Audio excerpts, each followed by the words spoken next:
Olá pessoal, tudo bem? Bom dia para vocês.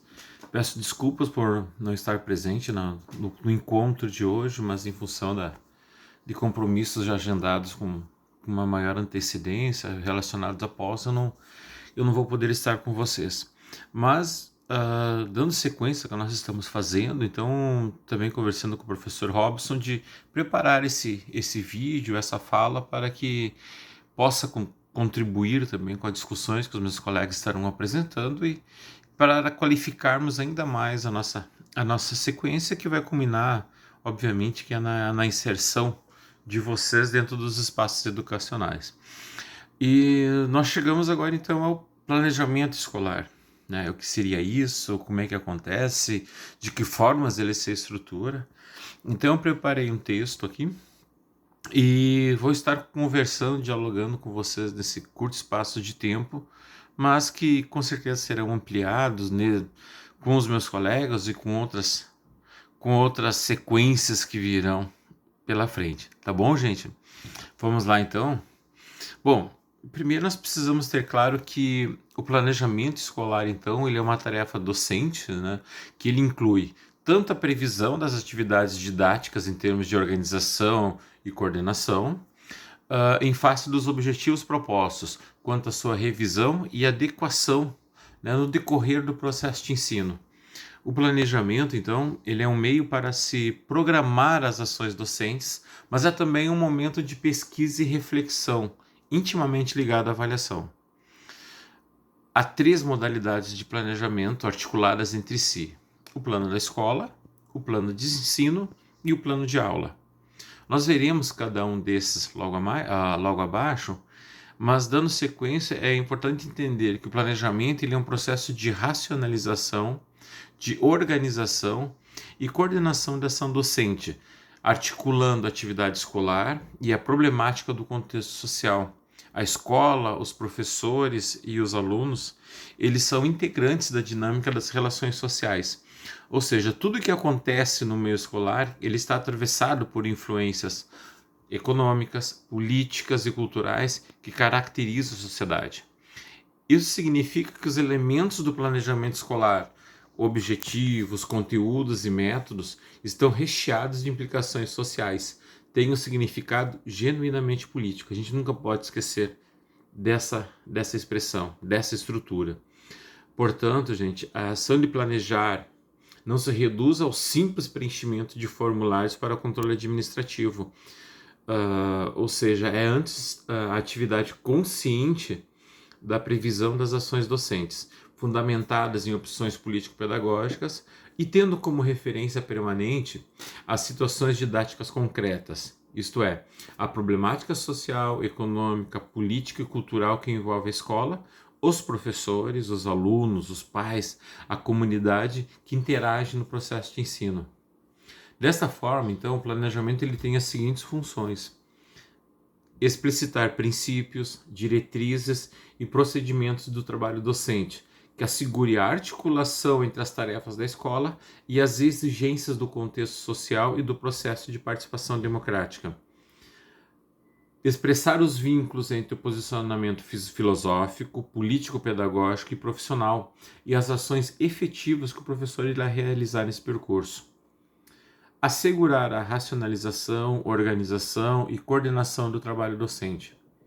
Prever objetivos, conteúdos e métodos a partir da consideração das exigências postas pela realidade social, do nível de preparo e das condições socioculturais individuais dos alunos. Assegurar a unidade e a coerência do trabalho docente, né? Os objetivos, então, para que ensinar, os conteúdos, o que ensinar, os alunos e suas possibilidades a quem ensinar, os métodos e técnicas, como ensinar, e a avaliação, que está intimamente relacionada aos demais. Atualizar o conteúdo do plano sempre que é revisto, né, aperfeiçoando em relação aos progressos feitos no campo de conhecimentos, facilitar a preparação das aulas, selecionar o material didático em tempo hábil, saber que tarefas professor e alunos devem executar, replanejar o trabalho frente a novas situações que aparecem, né, no decorrer das aulas, né, a gente está sempre mudando. O plano de ensino, o plano de aula, ele não é uma coisa que é fixa, né? Ele não é algo que que não pode ser modificado. Ele vai passar por alterações no decorrer, né? Uma aula que você planeja para o quinto ano A, tem uma reação no quinto ano B, pode ser completamente diferente, né? Então, para que os planos então eles sejam efetivamente instrumentos para ação, devem ser como um guia de orientação e devem apresentar ordem sequencial, objetividade, coerência e flexibilidade. Em primeiro lugar, o plano é um guia de orientação, pois nele estão estabelecidas as diretrizes e os meios de realização do trabalho docente. Como a sua função é orientar a prática, partindo das exigências da própria prática, né, ele não pode ser um documento rígido e absoluto. É como eu havia falado antes, né, ele é um documento que ele é flexível, ele vai se moldando, a gente vai se moldando no decorrer e de acordo com o que o meio vai nos trazendo, e que os alunos vão nos trazendo também, né? Pois uma das características então do processo de ensino é que está sempre em movimento, né? Está sempre sofrendo modificações, fase C, as condições reais. Em segundo lugar, o plano deve ter uma ordem sequencial progressiva. Para alcançar os objetivos são necessários vários passos, né? De modo que a ação docente ela obedeça uma sequência lógica. Não se quer dizer, né, que na prática os passos não possam ser invertidos. Isso é o contexto que vai te dizer, né? É o contexto que vai te organizar. Em terceiro lugar, devemos considerar a objetividade. Por objetividade, entendemos a correspondência do plano com a realidade a que se vai aplicar. Em quarto lugar, deve haver coerência entre os objetivos gerais, os objetivos específicos, conteúdos, métodos e avaliação. Coerência é a relação que deve existir entre as ideias e a prática. Em quinto lugar, o plano deve ter flexibilidade, né? No decorrer do ano letivo, o professor está sempre organizando e reorganizando o seu trabalho. Então, os principais requisitos para o planejamento eles são os objetivos e tarefas da escola democrática, as exigências dos planos e programas oficiais, né? As condições prévias dos alunos para a aprendizagem, os princípios e as condições do processo de transmissão e a assimilação ativa dos conteúdos, né? Desta forma, o plano de escola, então, ele é um documento mais global, mais amplo, né, que expressa as orientações gerais que sintetizam, de um lado, as ligações da escola com o sistema escolar mais amplo e, de outro, as ligações do projeto pedagógico da escola com os planos de ensino propriamente ditos. O plano de ensino, ou plano de unidades, é a previsão dos objetivos e tarefas do trabalho docente para um ano, ou semestre, ou, no caso de Santa Rosa, para um trimestre. Então, ele é um documento mais elaborado, dividido por unidades sequenciais, no qual aparecem objetivos específicos, conteúdos e desenvolvimento pedagógico. E o plano de aula, então, é a previsão do desenvolvimento do conteúdo para uma aula ou conjunto de aulas, né? E tem um caráter bastante específico. O plano de aula, o plano da escola é o plano pedagógico e administrativo da unidade escolar, onde se explicita, né, a concepção pedagógica do corpo docente, as bases teóricas e metodológicas da organização didática, a contextualização social, econômica, política e cultural da escola, a caracterização da clientela escolar, os objetivos educacionais gerais, a estrutura curricular, diretrizes metodológicas gerais, o sistema de avaliação do plano, a estrutura organização administrativa, né? O plano da escola, então, ele é um guia de orientação para o planejamento do processo de ensino. Os professores precisam ter em mãos, né, esse plano abrangente, não só para uma orientação do seu trabalho, mas para garantir a unidade teórico-metodológica das atividades escolares. O documento final deve ser um produto do trabalho coletivo, expressando os posicionamentos e a prática dos professores. Acho que nós já vimos isso, né? Nós já conversamos bastante sobre isso. O plano de ensino é um roteiro organizado das unidades didáticas para um ano, trimestre a semestre. É denominado também de plano de curso ou plano de unidades didáticas e contém os seguintes componentes, né? Justificativa da disciplina em relação aos objetivos da escola, objetivos gerais, objetivos específicos, conteúdo com a divisão temática de cada unidade, tempo provável, desenvolvimento metodológico, atividades do professor e dos alunos, e o plano de aula. O plano de aula, então, na elaboração do plano de aula, deve-se levar em consideração, em primeiro lugar, que a aula é um período de tempo variável. Dificilmente completamos numa só aula o desenvolvimento de uma unidade, o tópico de unidade, né? Pois o processo de ensino e aprendizagem se compõe de uma sequência articulada de fases, né? Preparação e apresentação dos objetivos, conteúdos e tarefas, desenvolvimento da matéria nova, consolidação, a fixação, exercício, recapitalização, a sistematização, aplicação, avaliação. Né? Isso significa que devemos planejar não uma aula, né? Mas um conjunto de aulas. Né? Então, tudo isso que a gente vem discutindo e que chega agora nesse planejamento de ensino, né? Vem mostrando toda uma caminhada evolutiva que nós já estudamos desde o início do semestre.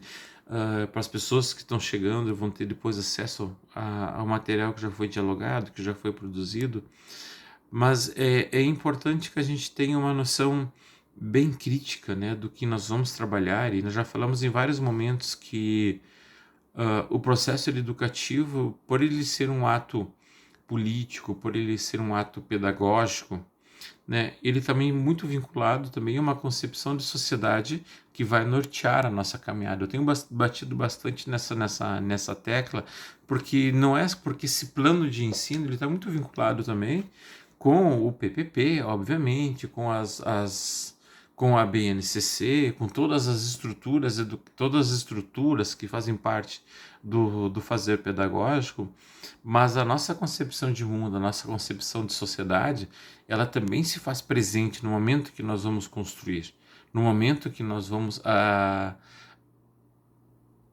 se inserir diretamente na aula. Né? Então é importante que a gente tenha uma percepção de como vai ser a nossa conduta, né? Se a nossa conduta ela vai ser uma conduta conservadora, em um modelo de ensino tradicional, onde nós somos o centro do processo, né?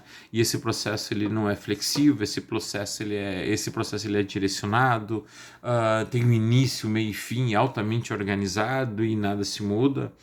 Se esse processo ele vai ser, ou por outro lado, se esse processo ele será flexível, se esse processo vai levar em conta a realidade do aluno, a realidade sociocultural na qual ele está inserido, né? Qual a nossa percepção de mundo, qual a nossa percepção de sociedade, né? Qual o nosso papel enquanto professor, o que nós temos que trabalhar, que é fundamental para esses alunos, que é o mais importante para esses alunos. Nós somos os que vão nortear ou que vamos mediar esse processo de ensino-aprendizagem. Então, quanto mais ampliada for a nossa percepção de mundo, de sociedade, mais próximo nós vamos estar de atender essas demandas que vem todo esse processo. Então, fica sempre a reflexão, fica sempre o debate. Eu tenho certeza que os meus colegas depois estarão aprofundando ainda mais isso com vocês, que a gente precisa ter um olhar ampliado de mundo, um olhar ampliado de sociedade e um olhar ampliado de nós mesmos. Né? Nós precisamos estar preparados para esse mundo que ele é tão diverso, que ele é tão complexo, né? E ele é tão contraditório. Né? Muito do que nós vemos, do que nós pensamos quando se chega na sala de aula, quando chega no momento de agir, nós vamos nos deparar com situações que são totalmente diferentes da nossa percepção de mundo, totalmente diferentes das nossas concepções políticas, ideológicas, enfim. Então é sempre necessário esse olhar amplo. O professor ele precisa ter um olhar amplo de mundo e de sociedade. Desta forma eu encerro a minha participação. Mais uma vez eu peço desculpas por não estar presente com vocês, mas estou muito feliz e muito orgulhoso da caminhada que nós estamos realizando juntos, do quanto nós estamos crescendo, quanto estamos evoluindo, né? É um processo que é uma via de mão dupla, né? Quer dizer, Nós batemos bola daqui, vocês batem bola daí, a gente vai aprendendo, vai crescendo, vai tendo uma necessidade também de estar em permanente processo reflexivo. Isso é extremamente grandioso para nós que estamos aí tendo vocês como colegas dessa caminhada. Tá bom, tá bom, meus queridos? Um bom final de semana, quem vai estar em férias, que aproveite as férias, né? E até o próximo encontro, tá bom? Fique com Deus, um forte abraço.